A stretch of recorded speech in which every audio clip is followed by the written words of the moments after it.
आज उज्जैन थिला आम मानकर लास्ट डे सकाळु सकाळु बाहरी पड़िथिलु बाकी रही जगह सब देखापी।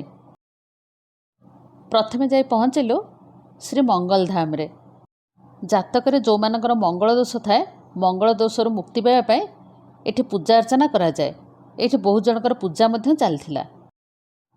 तापरे आमे माने जाई पहुँचलु संदीपनी आश्रम जोटा कि भगवान श्रीकृष्ण बलराम आ सुदामांकर गुरुकुल थिला। मु तो बेसी वीडियो शूट कर पारिनी जेते वीडियो बनईचे आपण मानक सहित शेयर करुच्ची। एते खरा गरम थिला जे आमे कौन सी जगार भी बेसी समय रहूनुथुलु फटाफट बुलिके बाहरी आसुलु। जदि आपण माने केबे उज्जैन प्रोग्राम करचंती कदापि भी खरा दिन रे करंतुनी शीत दिन रे बुलिया पय जांतु बहुत बढ़िया लागिबो। आराम रे बुलाबुली कर परिबे।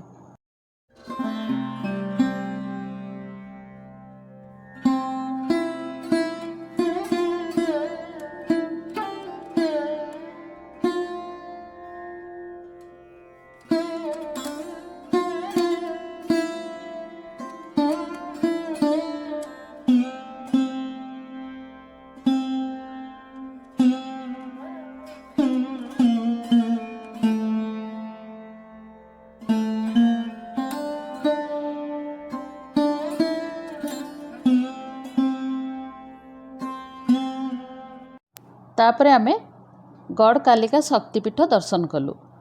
काल भैरव भी दर्शन कलु किंतु सेठी मु किछि वीडियो कर पारिनी।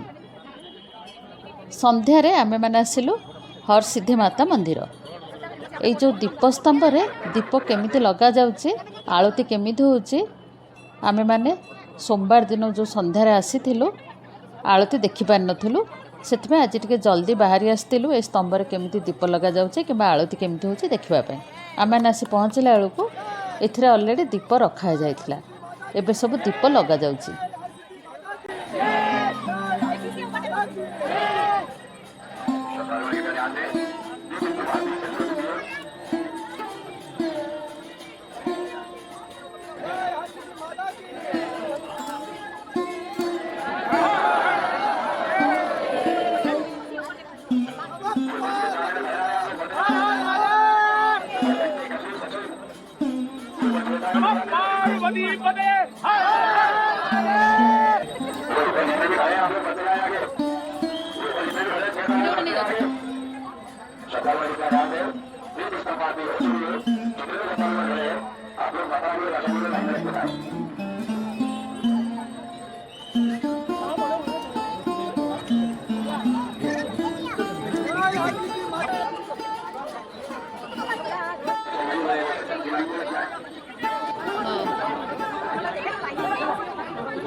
माता आळती दर्शन कला परे आमे माने बाहरिलु श्री महाकालेश्वर ज्योतिर्लिंग दर्शन करने।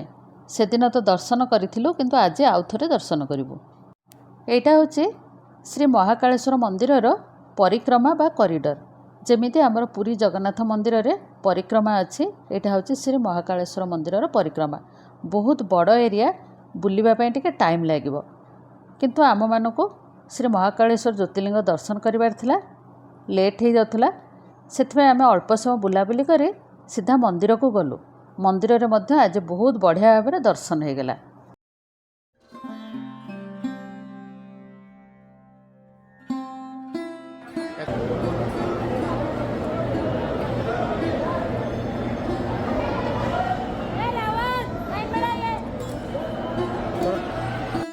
काली सकाळे आमर ओडिशा को रिटर्न अच्छी। सकाळ 7टारे वंदे भारत रे उज्जैन बाहरी भोपाल पहुँचलु। भोपाल रायगड़ा आमर ट्रेन रिजर्वेशन थिला। आम मैंने भोपाल रायगड़ा बाहरी गलु। उज्जैन ट्रिपटा बहुत बढ़िया थिला जेहेतु ग्रुप हो जाइथिलु बहुत मजा मस्ती कलु बहुत एंजॉय कलु। आजिर भिडियोटी जदि आपण मानक भल लाग थाए ताले भिडियो को लाइक करेंगे। चैनल नुआ होते चैनल को सब्सक्राइब करेंगे। फेसबुक आ इंस्टाग्राम पेज रे देखुले फॉलो निश्चय करेंगे। ताले आज रही नमस्कार।